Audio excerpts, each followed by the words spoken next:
Hello friends, हम study कर रहे हैं फिगर ऑफ स्पीच और इसी सीरीज में आज हम एक नई फिगर स्पीच डिस्कस करेंगे और वो है फ्रेंड्स अल्यूजन। देखिए अल्यूजन क्या है। अल्यूजन से ये जो वर्ड है यहाँ अल्यूजन, इससे तो पहले आपको इल्यूजन का भ्रम होता होगा। अगर इसमें हम आई लगा दे, इसी का एक होमोफोन्स है, वो है इल्यूजन। ILLUSION illusion. इल्यूजन क्या होता है? इल्यूजन कहते हैं फ्रेंड्स भ्रम को। लेकिन अगर एल्यूजन की बात करते हैं तो एल्यूजन क्या है? एल्यूजन एक फिगर स्पीच है और ये क्या है? एक इनडायरेक्ट रेफरेंस है। अब इसकी ओरिजिन की भी हम बात कर लें, ये लैटिन वर्ड है ल्यूडर। ल्यूडर से ये आया है, लैटिन में फ्रेंड्स ल्यूडर, ल्यूडर से आया और ल्यूडर का मतलब है फ्रेंड्स टू प्ले। एक्चुअल में ल्यूडर में एक प्रीफिक्स लगा हुआ है यहाँ एड, एड प्लस ल्यूडर। और एड क्या होता है फ्रेंड्स? टुगेदर के लिए आता है, साथ के लिए एड लगता है। तो एड और ल्यूडर तो यानी यहाँ प्ले हो जाता है, प्ले टुगेदर, ये इसका मीनिंग निकल कर आता है। अब देखिए है क्या ये एक्चुअल में, अगर डेफिनेशन की बात करें तो indirect reference is made in speech और राइटिंग। जब किसी राइटिंग में या किसी स्पीच में कोई इनडायरेक्ट रेफरेंस दिया जाता है, और वो किसको दिया जाता है? वो किसी व्यक्ति को दिया जा सकता है, किसी कैरेक्टर को दिया जा सकता है, या किसी बुक को दिया जा सकता है। तो उस इनडायरेक्ट रेफरेंस को हम क्या कहते हैं फ्रेंड्स? अल्यूजन कहते हैं। क्लियर? चलिए डेफिनेशन भी लिख लेते हैं। Indirect reference is made in speech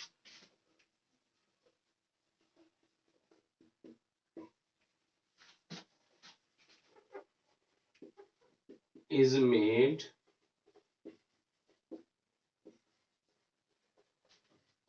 to speech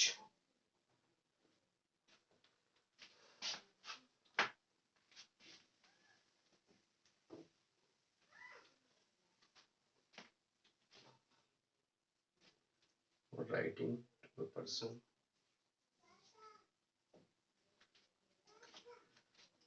चलिए इसकी डेफिनेशन की भी बात कर लेते हैं। Indirect reference is made in speech, indirect reference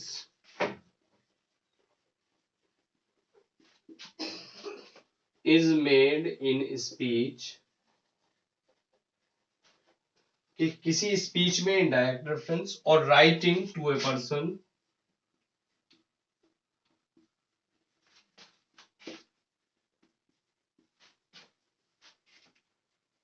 किसी पर्सन का इनडायरेक्ट रेफरेंस, किसी कैरेक्टर का या किसी बुक का।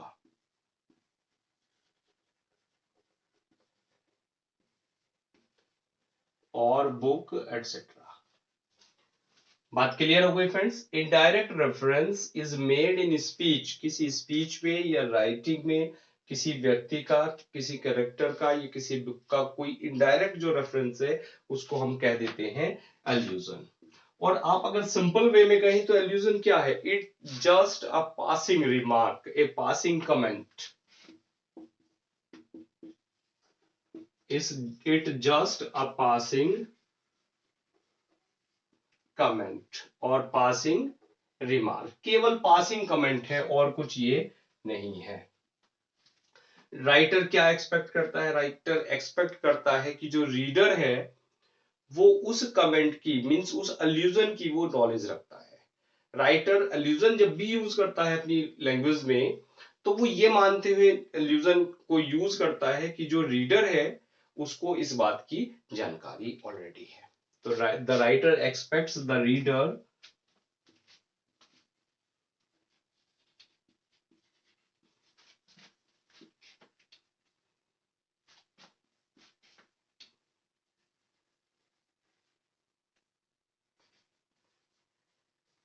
possess the knowledge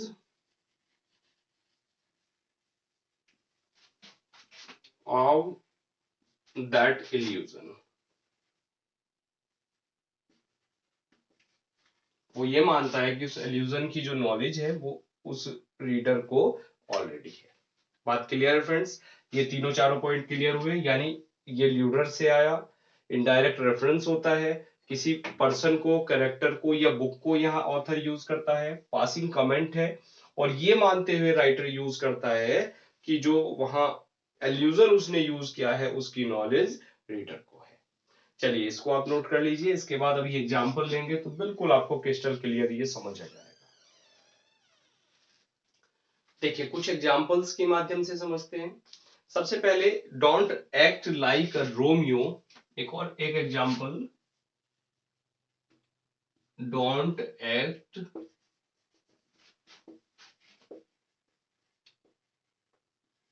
like a Romeo in front of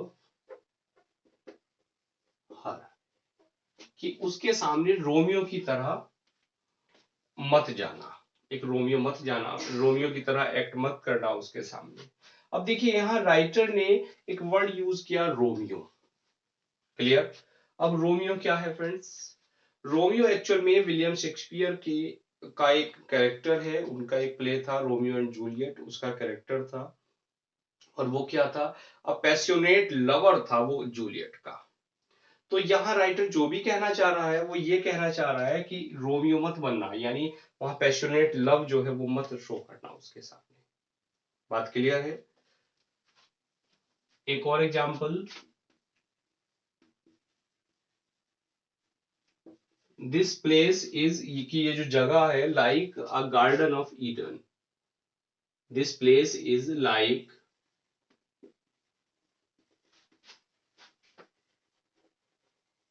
the garden of Eden. अब देखिए जो गार्डन ऑफ ईडन है, ये आपने नाम सुना होगा, ये एक्चुअल में क्या है? एक बिब्लिकल रेफरेंस है। जो बाइबल है आपकी, बाइबल में एक रेफरेंस है गार्डन ऑफ ईडन, जिसे स्वर्ग का बगीचा कहा जाता है। और ये बिब्लिकल एल्यूजन है in the book of genesis. Genesis एक बुक थी, और जेनेसिस कहते हैं उत्पत्ति, जहां उत्पत्ति की बात होती है इस मानव जाति की, जो बाइबल के अकॉर्डिंग। तो उस बुक से ये रेफरेंस लिया गया है, राइटर ने वहां से लिया है गार्डन ऑफ ईडन। तो यानी राइटर इस गार्डन ऑफ ईडन को यूज करके यहाँ इस सेंटेंस में ये कहना चाह रहे हैं कि ये जो जगह है ये क्या है? बिल्कुल स्वर्ग के समान है। क्लियर है बात फ्रेंड्स? तो एल्यूजन कहाँ यूज किया? राइटर ने यहाँ यूज किया, इस रोमियो में यूज किया। एक और एग्जांपल लेते हैं, हु इज द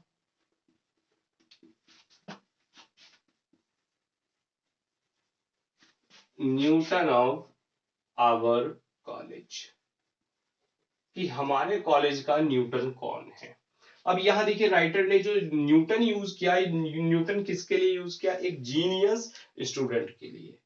और ये रेफरेंस कहां से आया? न्यूटन का नाम सबने सुना है, आइजैक न्यूटन एक साइंटिस्ट थे बहुत बड़े। तो साइंटिस्ट, और चूंकि वो बुद्धिमत्ता के लिए जाने जाते हैं, तो राइटर ने यहाँ जो जीनियस स्टूडेंट है उसकी जगह यहाँ वर्ड यूज कर दिया न्यूटन। तो एक क्या दे दिया? एक इनडायरेक्ट रेफरेंस दे दिया। Clear friends? He was called Hamlet. एक और example, he was called Hamlet, कि उसको हेमलेट कहा जाता था। और क्यों कहा जाता था? Because of his procrastinating nature. Because of his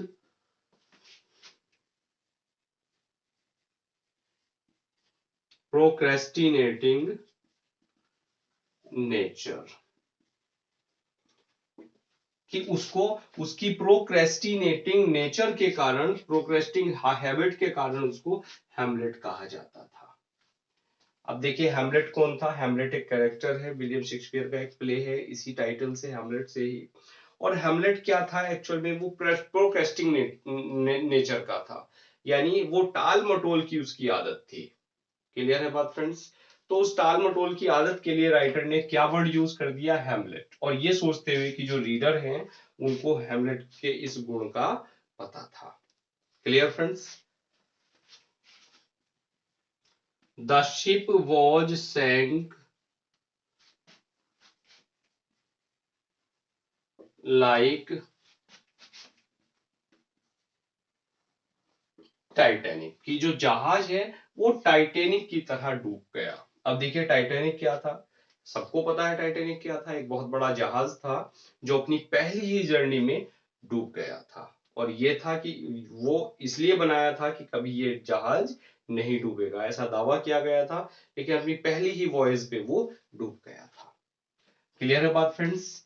तो ये जो यहाँ हम देख रहे हैं, Romeo, garden of Eden, Newton, Hamlet और टाइटैनिक, ये क्या है? ये इनडायरेक्ट रेफरेंसेस हैं जो ऑथर ने ये जानते हुए यूज किए हैं कि जो रीडर्स हैं उन्हें इस बात का पता है। तो यही क्या कहलाते हैं? यही इल्यूजन कहलाते हैं। बात क्लियर है फ्रेंड्स? आई होप ये आपको जो आज का ये फिगर स्पीच है एल्यूजन, ये आपको क्लियर हुई होगी। चलिए, आपकी तैयारी कैसी चल रही है? आपको समझ आ रहा है? फिगर स्पीच क्लियर हो रही है, नहीं हो रही है? मुझे कमेंट करके जरूर बताइएगा। चलिए फ्रेंड्स, मिलते हैं कल नेक्स्ट फिगर स्पीच के साथ। Now thanks for watching this video.